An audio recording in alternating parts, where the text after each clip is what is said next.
Okay, so it's a quick show and tell. This is a pancake batter and it's got 2 eggs in, 10 grams of cocoa powder, tablespoon of sweetener, teaspoon of vanilla and teaspoon of cinnamon. And instead of banana, I've used aubergine.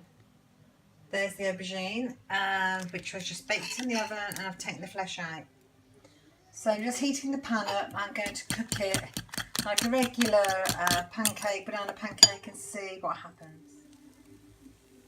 Okay, so there they are, cooking in the pan on quite a low heat. And when they start to shrink from the sides a bit, I'll just flip them over. Now, it was a small aubergine, and I just baked it in the oven until it was soft, and that was it. Let it cool, and then I've scooped out the flesh. Okay, so I made a little tablespoon tester, and they taste amazing. So this one I'm ready to flip over. Now, excuse about that, they like burgers, but I promise they don't.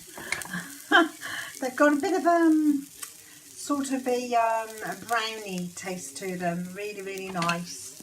I'm very pleased with the way these have come out. And we'll be using bananas again for a 2-ingredient pancake. Aubergine is by far superior. So I'm just going to finish those off cooking and dish them up with some yoghurt and some fruit. So there you go, all dished up, and they do hold the form just like a banana pancake, but I think they taste much better. I'm just going to have a little bit of pancake syrup over the top there. Lovely.